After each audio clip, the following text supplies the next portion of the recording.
मोहन भागवत का जो कल का जो स्टेटमेंट था, जो सबसे इम्पोर्टेंट स्टेटमेंट था, वो ये था कि जेनजी को एंटी नेशनल्स मत कहो, प्रोटेस्ट करना उनका अधिकार है और जेन्युइन इश्यूज़ है। कि मोहन भागवत क्योंकि वो बीजेपी के एक तरीके से मेंटर है, नरेंद्र मोदी जी के भी गॉडफादर है, तो एक बार वो सेम चीज़ बीजेपी वालों को बता दे, नरेंद्र मोदी जी को बता दे कि ये जो स्टूडेंट्स है, यूथ है, उनको एंटी नेशनल्स ना कहा है। अब मोहन भागवत जी की ये बात सुनेंगे, ये उनकी बात मानेंगे, क्योंकि ऐसा तो नहीं हो सकता कि बीजेपी वाले आरएसएस के अगेंस्ट जाकर कुछ बात कहते हैं, और अगर ऐसा कहते हैं तो कहीं ना कहीं फिर आरएसएस को भी सोचने की ज़रूरत पड़ेगी। क्या कहेंगे सर, मोहन भागवत इन्होंने कल जेनजी से इंटरेक्ट किया है और उन्होंने कहा है कि सोशल मीडिया पे जो वीडियो चलते हैं उसमें क्या तथ्य है ये भी हमें देखना चाहिए, उसमें बहुत चीज़ें बनाकर डाली जा सकती है, ऐसे उन्होंने कहा। कैसे देखते हैं उनके इंटरेक्शन को और इस स्टेटमेंट को?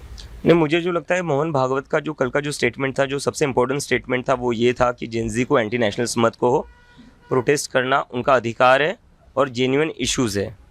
तो उन्होंने जो ये चीज़ कही है, मैं पूरी तरह अग्री करता हूँ। मैं चाहता हूँ कि मोहन भागवत क्योंकि वो बीजेपी के एक तरीके से मेंटर है, नरेंद्र मोदी जी के भी गॉडफादर है, तो एक बार वो सेम चीज़ बीजेपी वालों को बता दे, नरेंद्र मोदी जी को बता दे कि ये जो स्टूडेंट्स है, यूथ है, उनको एंटी नेशनल्स ना कहा है, क्योंकि ये लोग तो सारे बीजेपी वाले लोग एंटी नेशनल कह रहे हैं।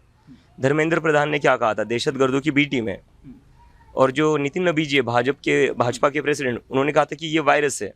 तो मैं उम्मीद करता हूँ कि अब मोहन भागवत जी की ये बात सुनेंगे, ये उनकी बात मानेंगे, क्योंकि ऐसा तो नहीं हो सकता कि बीजेपी वाले आरएसएस के अगेंस्ट जाकर कुछ बात कहते हैं, और अगर ऐसा कहते हैं तो कहीं ना कहीं फिर आरएसएस को भी सोचने की ज़रूरत पड़ेगी कि बीजेपी वाले मोहन भागवत जी की भी बात नहीं मान रहे। सोशल मीडिया पे जिस तरह से वीडियो चलते हैं उसमें तथ्य है क्या, ये भी जांचना जरूरी है, ऐसे भी मोहन भागवत कहते हैं।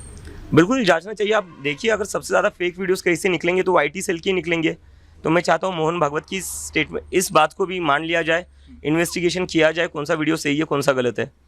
ओके, झारखंड में भी चल रहा है, तो आपका हमारा पूरा सपोर्ट है, हमारा डेलीगेशन गया हुआ है, हमारे लोग वहाँ पर जाकर खाना भी बांट रहे हैं, और हम पूरी तरह से उनके साथ में, उनकी जितनी भी डिमांड्स हैं उन पूरी डिमांड्स का हम समर्थन करते हैं।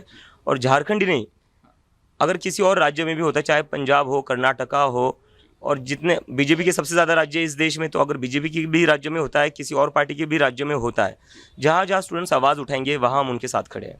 आप कभी जाएंगे झारखंड के लिए स्वयं? मैं जाऊँगा, अभी मेरी तबीयत भी थोड़ी चल रही है, आज सुबह ही ब्लड टेस्ट करवा लिया मेरा, फिर से एक बार उसकी रिपोर्ट आ जाती है, LC। बट हमारा डेलीगेशन गया हुआ है, हमारी टीम वहाँ पर लगी हुई है, और क्या है ना, इतने सारे स्टूडेंट्स आगे आकर प्रोटेस्ट कर रहे हैं, मुझे लगता है कि वो लोग भी नेता हैं, उन लोगों को भी दिखाना चाहिए। अभिजीत हर जगह आगे दिखे ये ज़रूरी नहीं है, वो लोग भी कर रहे हैं, वो उनको भी उतना ही इक्वली इम्पोर्टेंस मिलना चाहिए।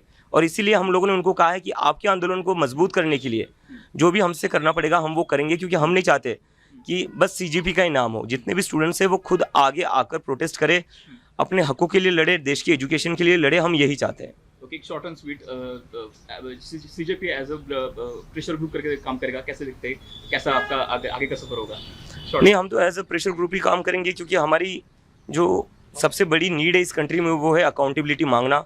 तो इस देश के नागरिक जब एक साथ मिलकर अकाउंटेबिलिटी मांगेंगे तो अकाउंटेबिलिटी ज़रूर मिलेगी, जैसे इस्तीफा मिला है। Thank you.